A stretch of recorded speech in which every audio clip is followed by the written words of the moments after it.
the story of Shimshon, Samson, Simshon. famous Samson, Shimshon. Shimshon Hagibor, he's called. Samson, the strong one. So last week, we mentioned how Shimshon went down to Timnos and how it was a somewhat of a downfall because even though this was his mission, but he took it too far. And we were mentioning how his mission was to go and hang out with the Plishtim. The Plishtim are the Philistines, not the Palestinians. There were no Palestinians then. There's absolutely no such thing as Palestinians. It's a made-up term. But the Plishtim were there in Israel, and Shimshon, his job was to control them as an individual. So he didn't present himself as the leader of the Jewish people. He presented himself as an individual, and therefore they could never really make a war. They didn't have an excuse to make a war with the Jewish people because it was just one. It was one criminal that seemed to be guilty of all of the wrongdoings.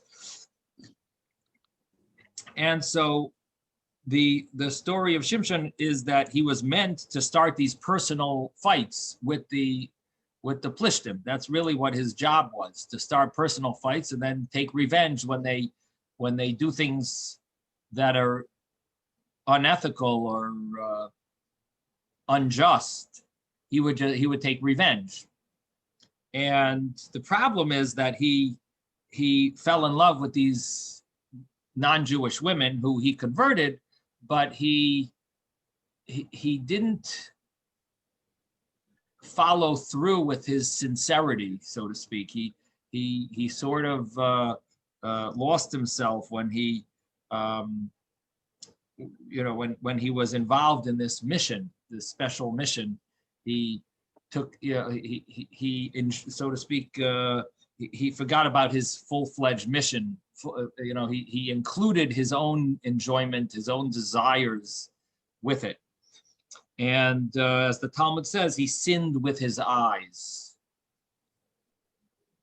So we're holding on verse 3. Verse 3, his father and mother said to him, so again, I said chapter 15, I meant chapter 14, excuse me. Chapter 14, verse 3. And it says that his father and mother said to him, is there no woman among the daughters of your brothers and all my people that you go and take a wife from the uncircumcised Plishtim? But Samson said to his father, take her for me, for she is fitting in my eyes.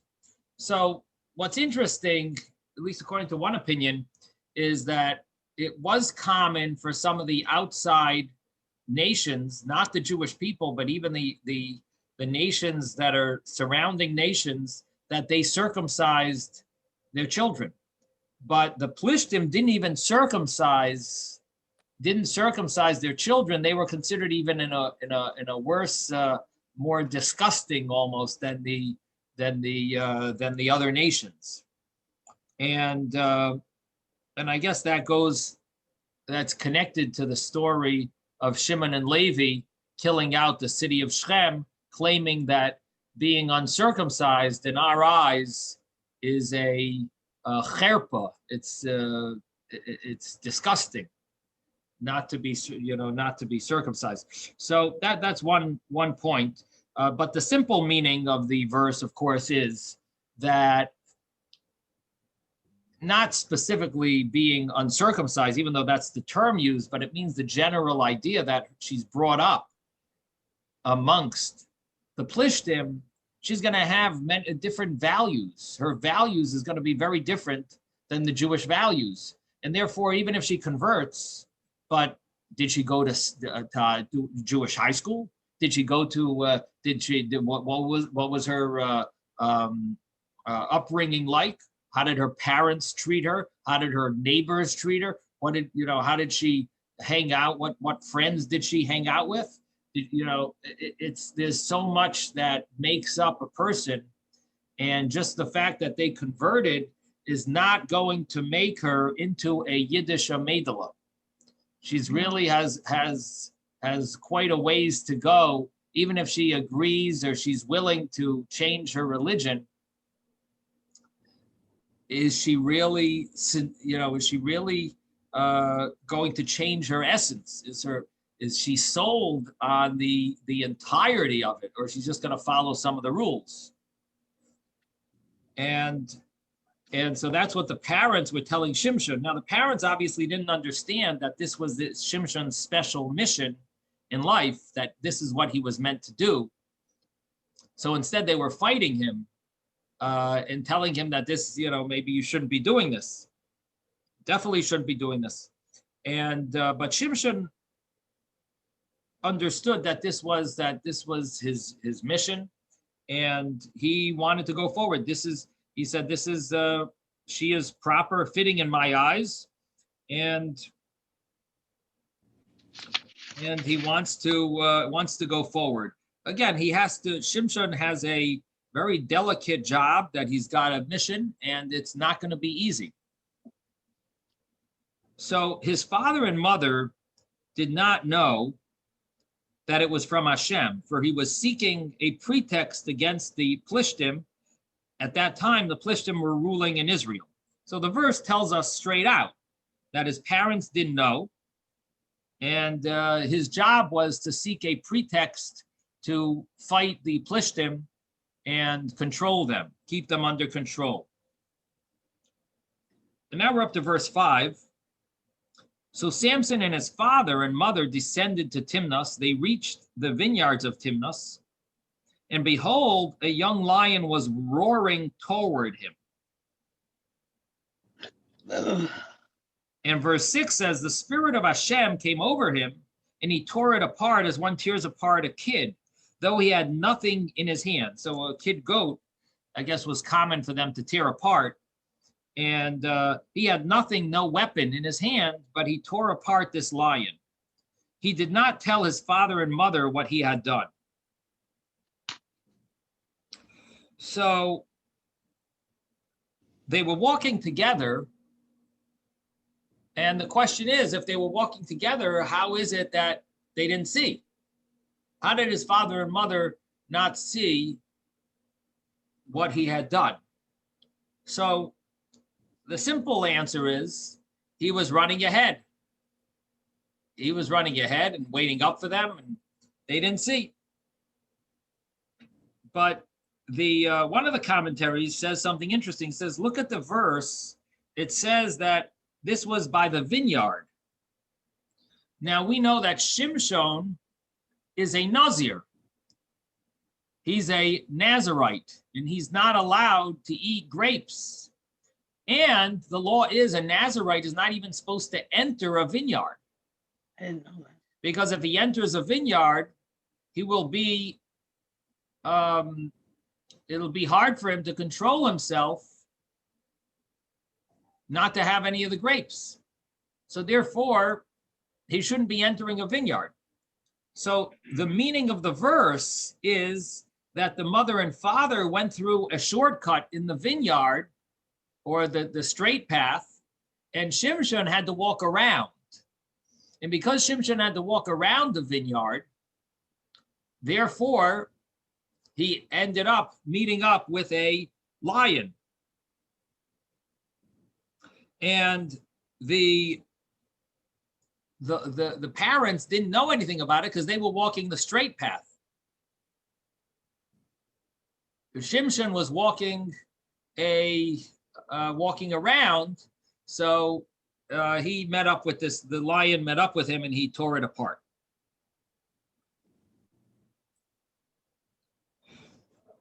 One of the commentaries mentions the way he tore apart the lion was he took both of the back legs of the lion and just pulled them apart.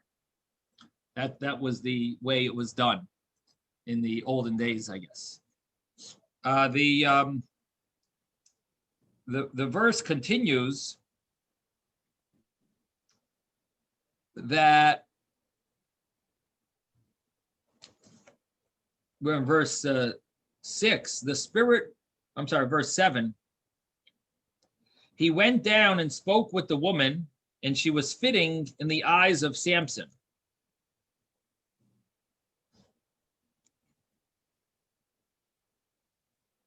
So what does this mean? She was fitting in the eyes. Obviously, he already told his parents that he wanted to marry her.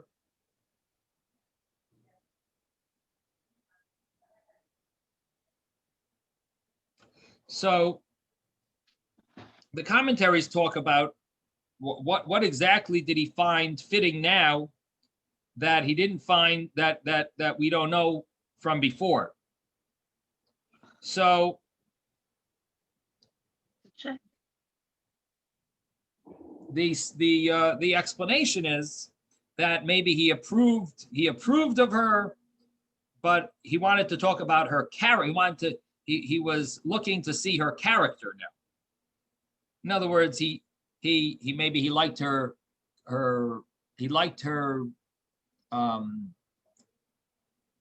as a person. He liked her friendship, companionship, but he wanted to see her character.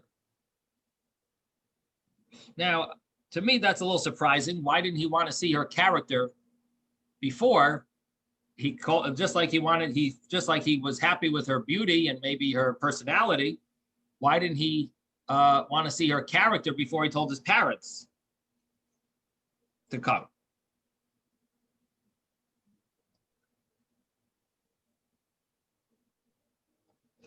So I'm not 100% sure, but I'm thinking that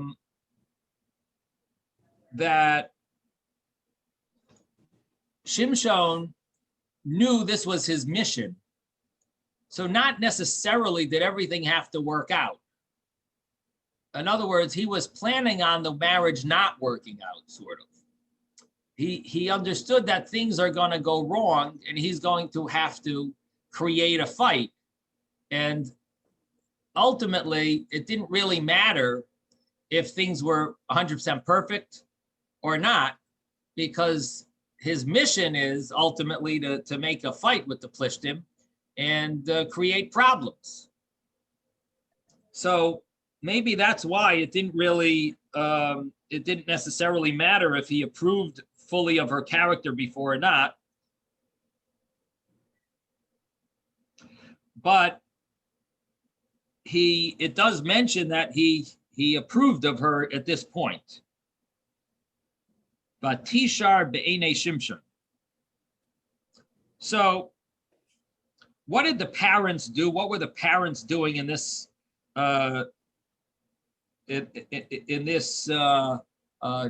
trip? What were the parents doing? So the commentaries explain that in those days the parents would discuss the marriage between themselves, and only afterwards would the couple finalize things. In other words, they needed permission from the parents. So Shimshon did not tell his parents about tearing apart this lion.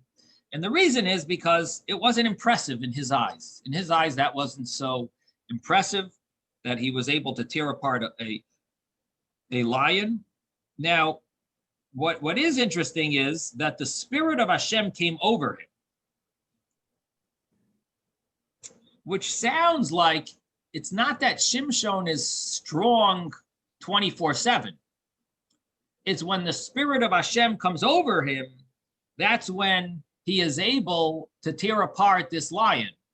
And so whenever he needs that extra strength, Hashem showers him with that strength, with that infinite strength, or that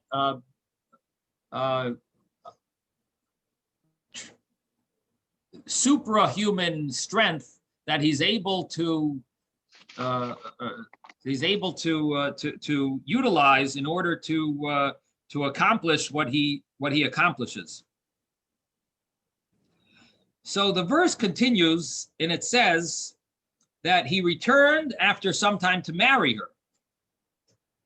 But he turned aside to see the fallen carcass of the lion, and behold, a swarm of bees was in the body of the lion with honey.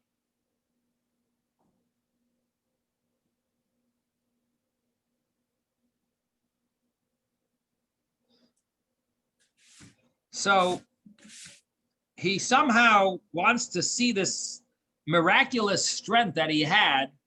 He wants to see if there's some, whatever happened to that lion and the place of the miracle. And so he goes there and he sees that there is a swarm of bees.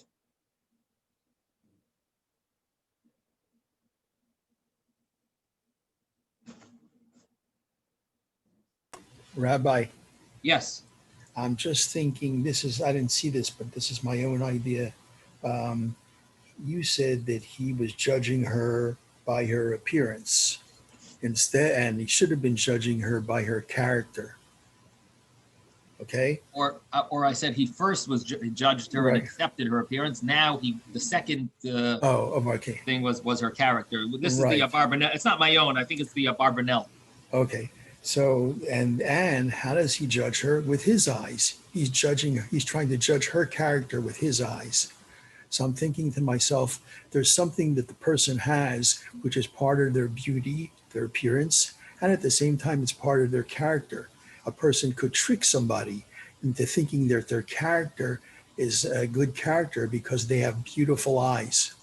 They have nice eyes. You can have kind eyes, and it'll be an enhancement to the person's beauty, but they may not reflect the true character. Uh-huh. So I'm thinking that if he's looking at what's right in his eyes, he's looking maybe at her eyes, and before he was judging her beauty, and the eyes were part of it. Now he's trying to judge her character, and the character is able to deceive through the eyes. A person could look like they're a real nice person, a real kind person, but their eyes can deceive, even though it's part of the beauty. It can be part of the character that's deceptive. It looks like kind eyes, but it's not really kind eyes. Just a thought. Interesting. How do my eyes look? Beautiful. Kind?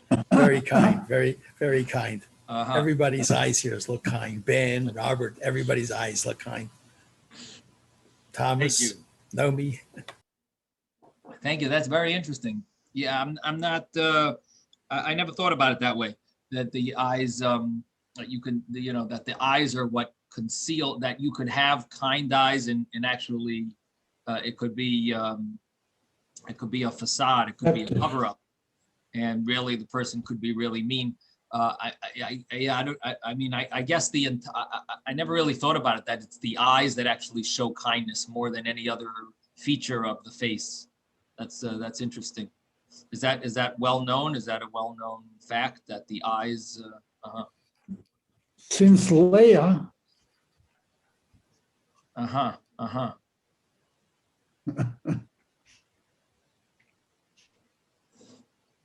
Ene Leia Rakos. right? But it doesn't really say if she was kind or. Yeah, Rivka, that's we know. supposed to mean kindness. I've had Yes, people tell me Andrea. that I have kind eyes. They never told me that I had a kind nose.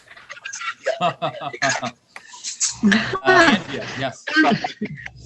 Don't they say the eyes are the window of the soul? That's one of these things that is out there. Right. The eyes are the window of the soul. Right. Interesting. You gotta mute people. Interesting. Let me see what the source of that is. I don't. Is that a Jewish statement? Let me just see. I don't know. It's just a I generic did statement. hear it on some shiur. I don't know which one.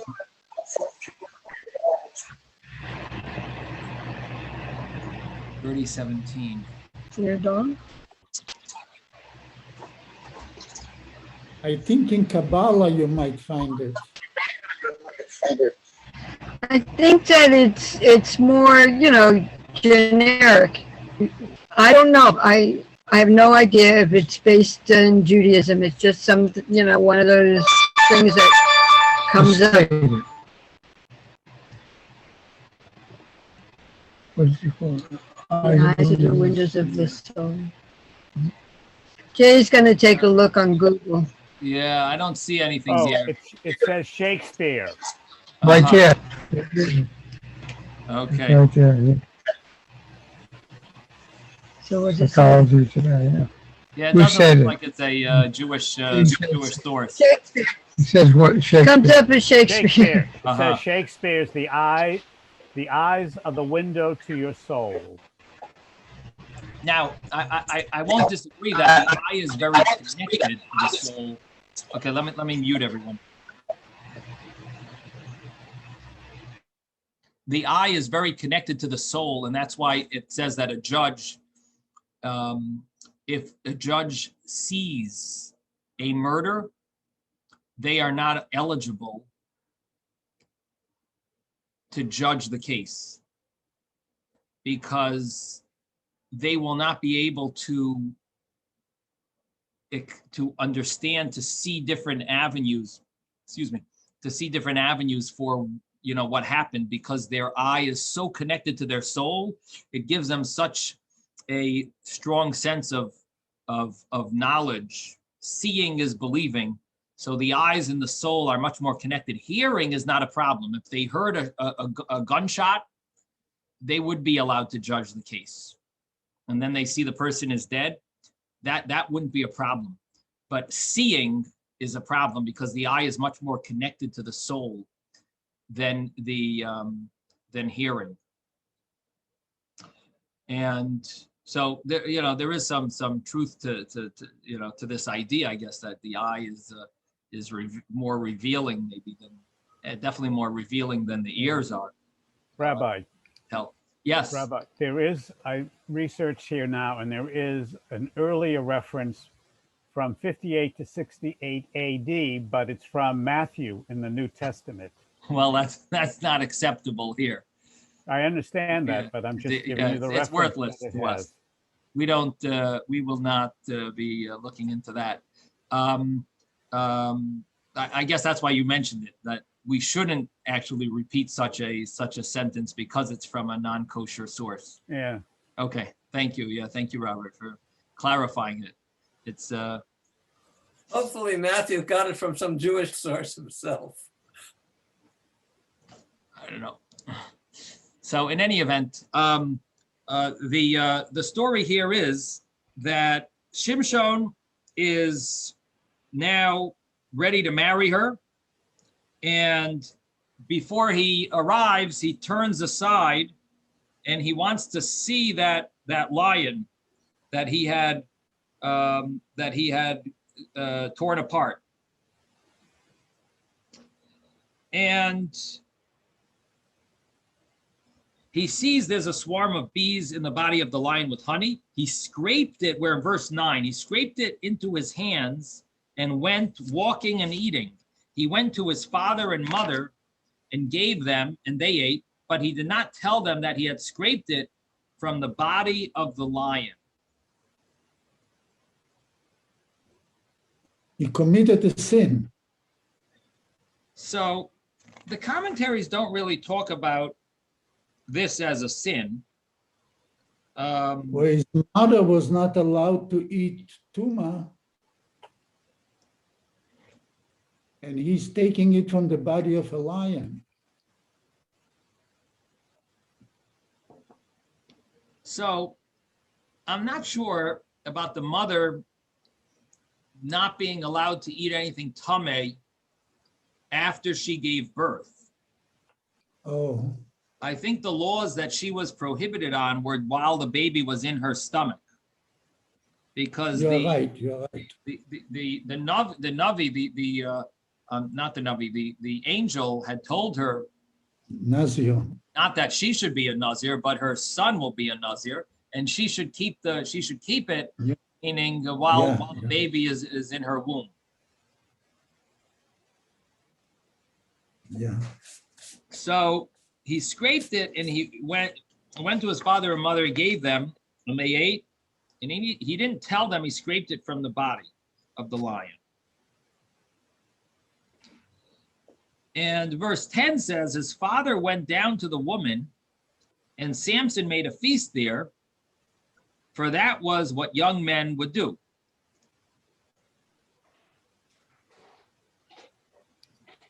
And the father went ahead to tell the bride to prepare for the wedding.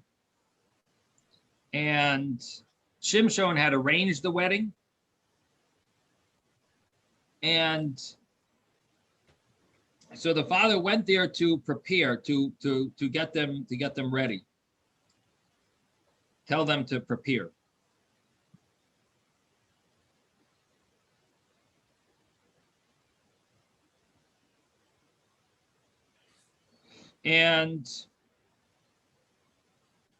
Or to make some of the preparations himself.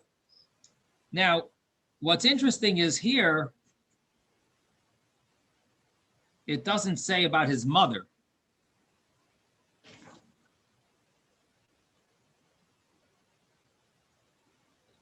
It mentions only his father went down. Maybe that was the custom, that the father goes. Maybe the mother was really uncomfortable with this whole situation. And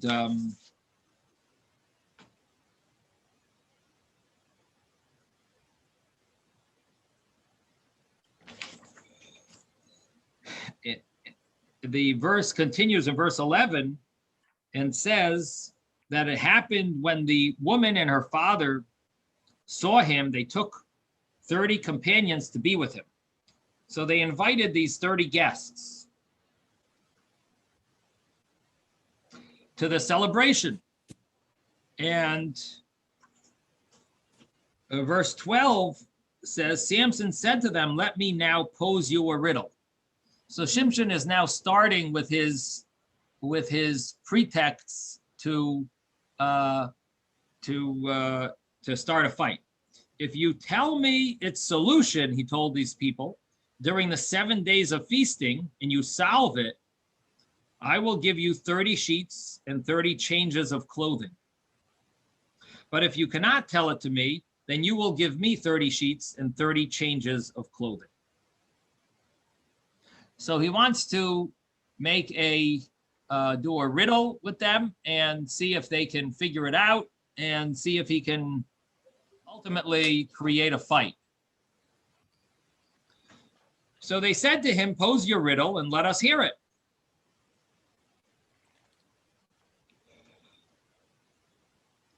So verse 14 says, he said to them, from the eater came forth food, and from the strong came forth sweetness. They could not tell the solution of the riddle for 3 days.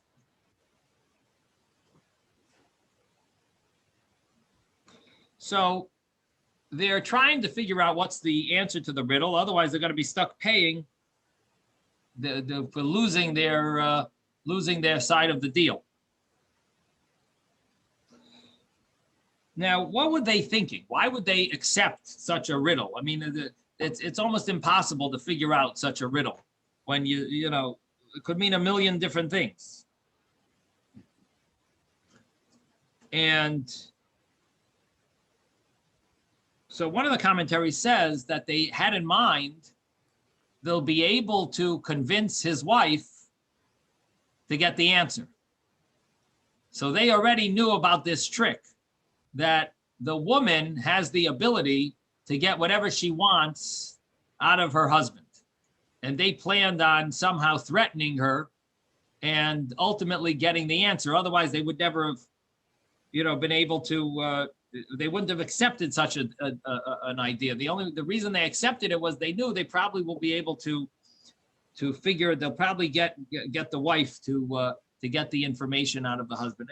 And what that means is that a woman has the ability to bring her husband to success or to a downfall. Yes, Ben? I think they figured they're Philistine and she is Philistine. It'll be easier for them to get the answer. Right. They have a relationship with her as well from Yeah. before. They have a prior relationship and they have something in common. Right. So in any event, they accepted this deal. Another reason, another commentary mentions they accepted the deal because they figured we're 30 people, he's only one. It's a good chance we'll be able to win him. So, you know, they figured with 30 different minds, they should figure out, you know, a riddle. But so he gave them this riddle about from the eater comes forth food and from the strong comes forth sweetness. And they couldn't figure it out for 3 days. Verse 15 says it was on the day of the seventh day, which the commentaries, the most of the commentaries explain this to mean it was Shabbos now. It's on the seventh day that they said to Shimshon's wife, entice your husband to tell you the riddle for us, lest we will burn you and your father's house with fire. Did you invite us here to impoverish us? So it was Shabbos. Now, what's special about Shabbos? What's special is Shimshon was not interested in hanging out with these non-Jewish party people, party guys, and he wanted to, you know, so he wasn't there. He left. He went to another room, went to his apartment, went somewhere else instead of hanging out with this whole group. And so they had access to his wife. So here they threatened her to tell them the secret and of the riddle, the answer, the solution of the riddle. So what we see is how Shimshon was careful on Shabbos to try to have a feeling of Shabbos. You can't really celebrate Shabbos with a bunch of goyim and who are just interested in partying. So the verse continues in verse 16. So Samson's wife wept near him and said, "You only hate me and you don't love me. You posed the riddle to the sons of my people, but you did not tell me the solution." So he said to her that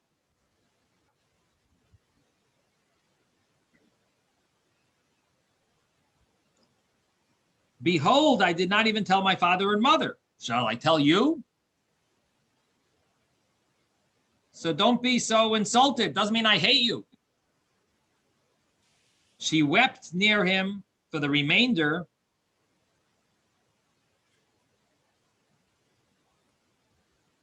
of the 7 days that they had the feast. And it happened on the seventh day that he told her, for she had distressed him. So then she told the solution of the riddle to the sons of her people. So basically, she made his life miserable and she harassed him until he ultimately revealed the secret. She harassed him, she cried, she made his life miserable.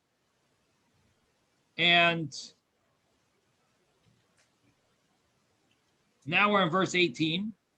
And so the men of the city, they said to Shimshon on the seventh day, well, this doesn't mean Shabbos. This means it was actually the seventh day of the riddle, the seventh day of the celebrations that before the sun had set. What is sweeter than honey, and what is stronger than a lion?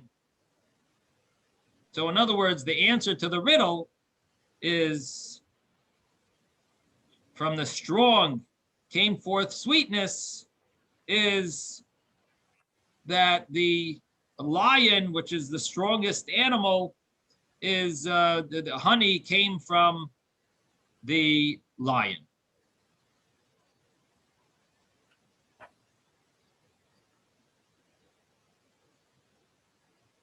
And that's obviously the meaning of the first part. The eater came forth food as well means the same thing, that from the eater came forth food, and from the strong came forth sweetness.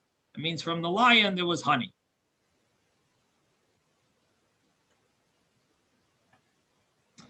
So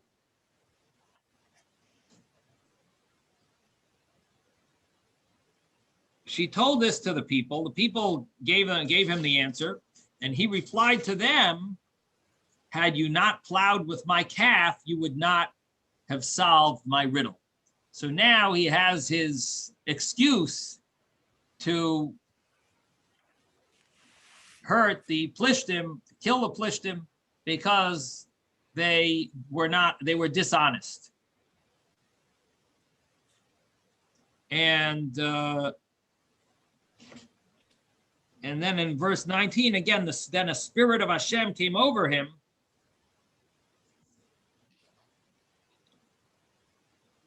And he went down to Ashkelon and struck down 30 men of them. He took their garments and gave the changes of clothing to those who had told the solution of his riddle. His wrath flared, and he went up to his father's house.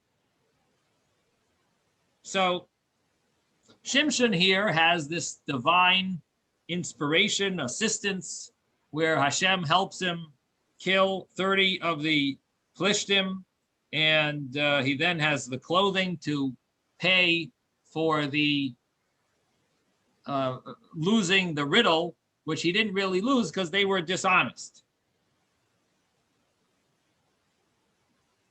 Now, commentaries mention that we see that if Hashem's spirit assisted him, it must be that he was doing the right thing. In other words, he was fulfilling his mission. This was part of his mission, harassing the Plishtim that were harassing the Jewish people. We were just controlling the Plishtim by doing this.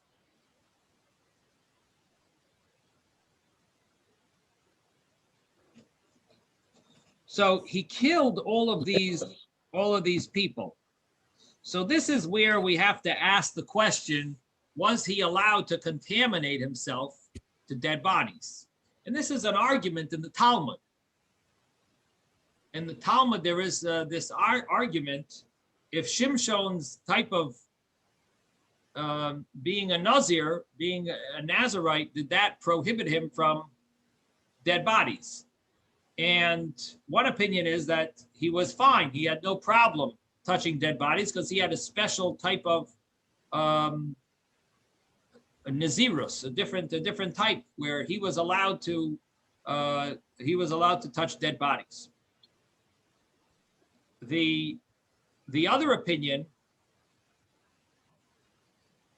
that he wasn't allowed to touch dead bodies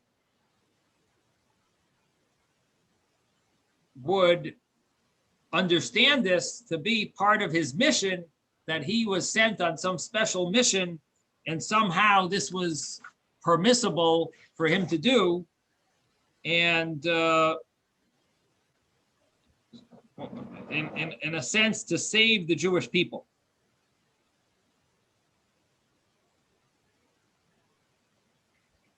Part of his protection of the Jewish people was contaminating himself with the dead bodies. So therefore it was like a permissible act whenever he did it. In other words, in general, he was prohibited maybe to touch dead bodies, but when he needed to, he was allowed to. In order to, if it was done for the purpose of harassing the Plishtim and bringing safety to the Jewish people. So that's that's more or less the discussion here about Shimshon's way of doing things. And it says, meanwhile, Shimshon's wife was given in marriage to his companion, whom he had befriended. So this is the next pretext that he has now to take revenge, because what happened? Shimshon went back to his parents' house, and she saw that Shimshon had abandoned her. So she said, let me go to one of the friends. So the only thing is, Shimshon never divorced her. So this is adultery. So it gave a new avenue for Shimshon to say, you people are not are unethical, and you're unjust, and you're doing things inappropriately. And so Shimshon now has his next opportunity to attack the Plishtim. Rabbi, Yes. I saw an interesting thing in Me'am Lo'ez that says that the honey that Shimshon found in the carcass of the lion was a sign from Hashem. It was a warning that just as one who is attracted by the sweet honey will be stung by the bees, so too one who is attracted by the beauty of a woman is liable to suffer. And then it says the fact that Shimshon, if this was a divine message for Shimshon alone, that's why his parents didn't know about it. So how could he have made such frivolous use of this message and made it into a riddle to fight against the Pelishtim?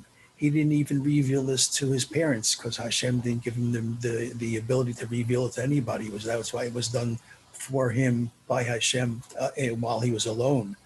And in Me'am Lo'ez it says that the Meforshim were upset that he was using this thing to promote a riddle against the Pelishtim, even though it was supposed to be a divine message to him. He was using it to just play this little riddle game. Mm-hmm. Does it say who explains it that way?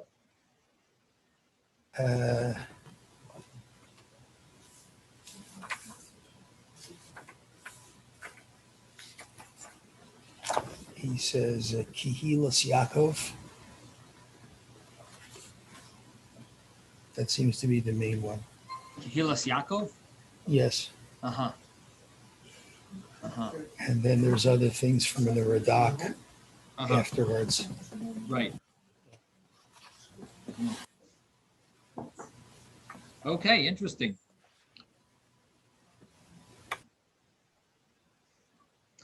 So we're now up to chapter 15, Samson's pretext. Verse 1, it happened sometime later in the days of the wheat harvest that Shimshon remembered his wife with a kid goat, Gedi Izim.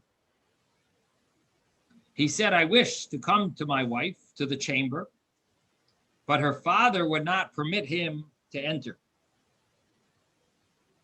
So he sent her this gift, this kid goat, and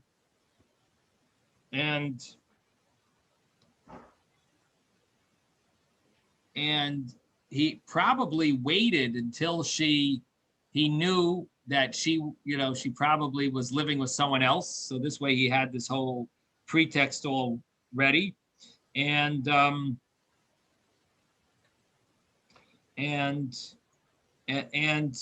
he also waited for the harvest to be able to cause the most damage. And so her father won't permit him to enter. Her father said, I thought that you surely hate her, so I gave her over to your companion.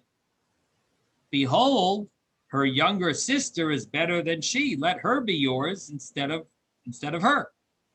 So now they want him, they're offering her younger sister.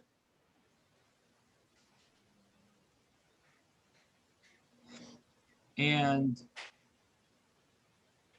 Shimshon said to them, this time I will be blameless from the Plishtim when I do evil to them.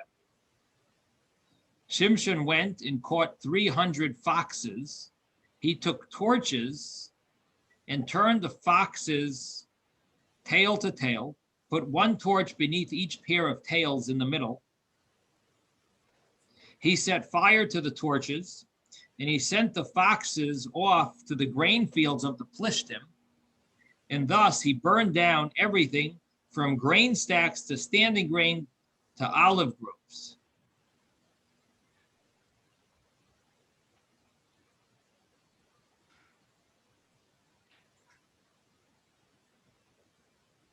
So Shimshon is like protesting about the fact that she committed adultery, and no one protested.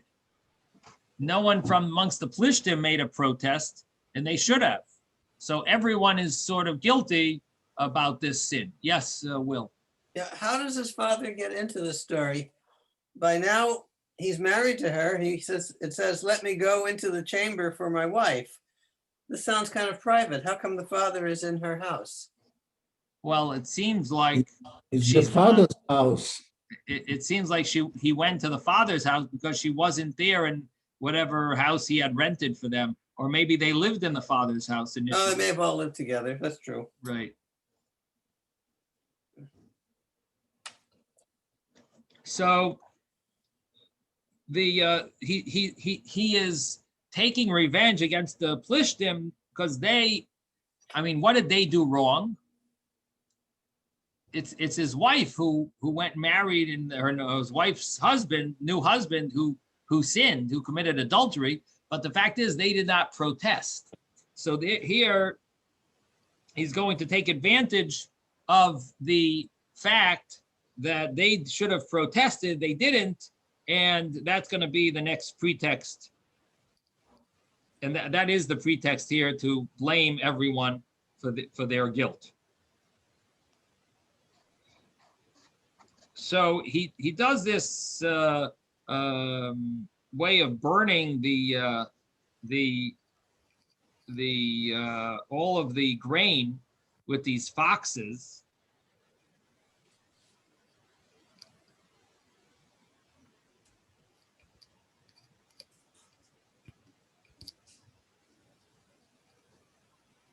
And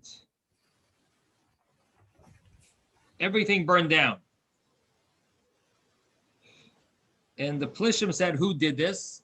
And others answered, Samson, the son-in-law of the Timnite, because he took his wife and gave her to his companion. So you see now, what are they answering? They're mentioning in the fact that they're saying Shimshon did this, but they mentioned because his father-in-law took the wife and gave her to the companion. So the Plishtim then went and burned her and her father in fire. So the Plishtim are truly seeing this as, number one, an excuse that Shimshon was not wrong for what he did. They're buying into it, and Shimshon is an individual, so they're not looking at it as the Jewish people are destroying their grain and it's simply Shimshon was taking some revenge against a crime that was done against him. And so they decided to take revenge against the people who did the crime, which was the father and the wife and her father. Now we're on verse 7. Samson said to them, if you had done so before, if only you had done so before, why didn't you protest earlier? Now I will avenge myself against you.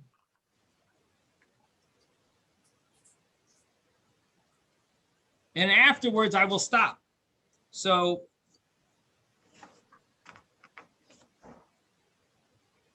you did nothing earlier, and now I'm upset because now you killed her.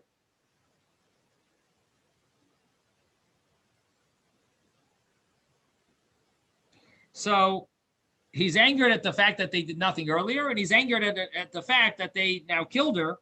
And, or according to different opinions, according to some opinions, he's angry at the fact that they killed her. According to other opinions, he's angry that they never did anything. If only you had done so before. And now I will avenge myself against you, and afterwards I will stop. So then he struck them calf upon thigh, a great blow.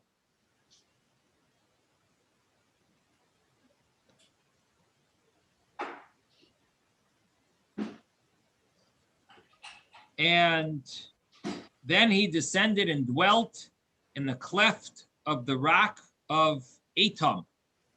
So this is the way he took revenge against the people of the Plishtim, that he killed them, struck them calf upon thigh, a great blow.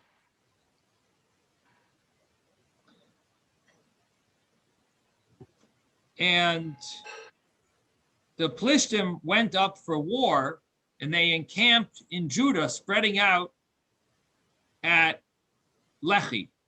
Literally means jaw, the jawbone, the Lehi. The men of Judah said, "Why have you come up against us?" They responded, "We have come up to arrest Shimshon, to do him as he did to us." So the Jewish people are getting a little nervous, because the Plishtim was not a group of people they wanted to fight. So 3,000 men of Judah then went to the cleft of the rock of Etam, and they said to Shimshon, "Do you know that the Plishtim rule over us? What is this that you have done to us? Why are you angering them?" But he answered them, "As they did to me, so I did to them."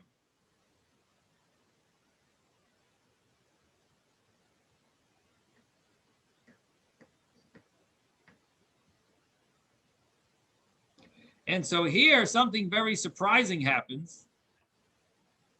They said to him,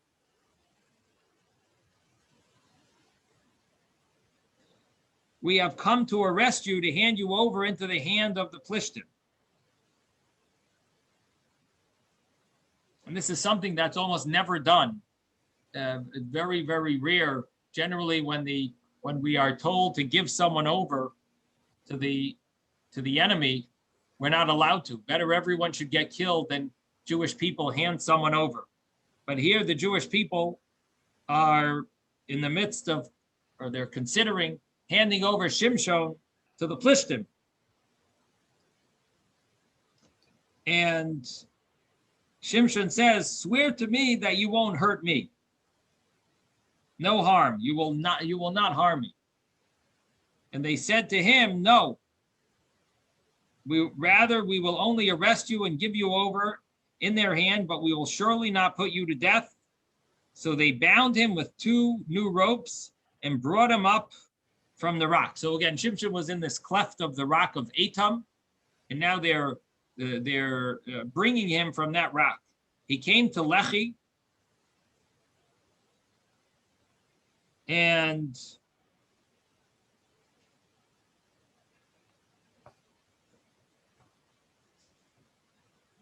that's where the Plishtim were, we mentioned earlier.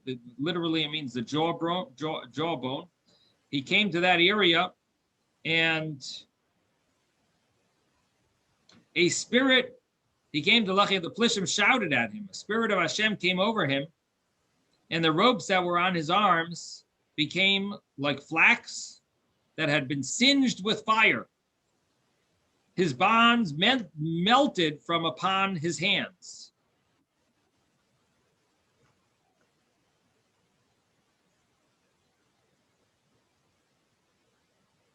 He found a fresh jawbone of a donkey and stretched out his hand and took it. He struck down 1,000 people with it. And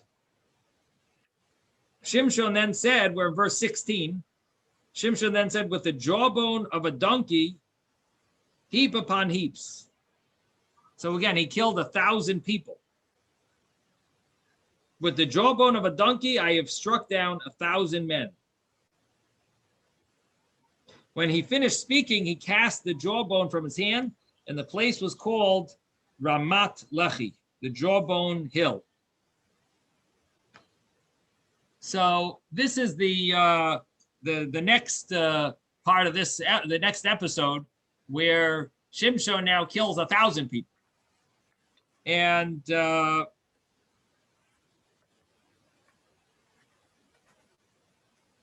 the Plishtim, of course, are trying to, they want to kill Shimshon. Meantime, Shimshon just killed 1,000 people, and he became very thirsty.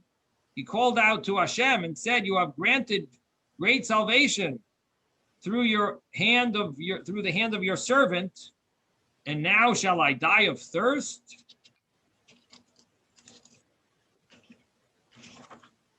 And fall into the hand of the uncircumcised? And verse 19 says, so God split open the hollow that was in the jawbone, and water came from it, and he drank. Right then, his spirit returned to him, and he was revived.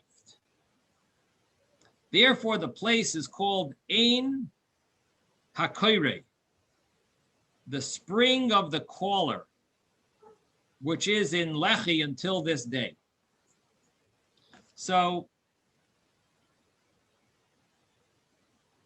Shimshon got water in a miraculous way, and the spirit returned to him. He was revived, and there's the place they called this place Ein HaKoireh, the eye of the spring, the spring of the caller, and this is located in Lehi until this day. And then it says Shimshon judged in the days of the Plishtim for 20 years.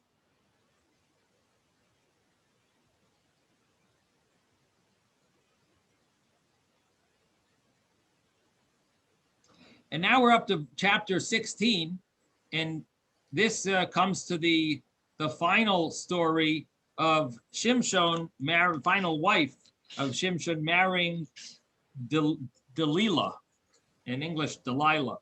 Samson went to Gaza.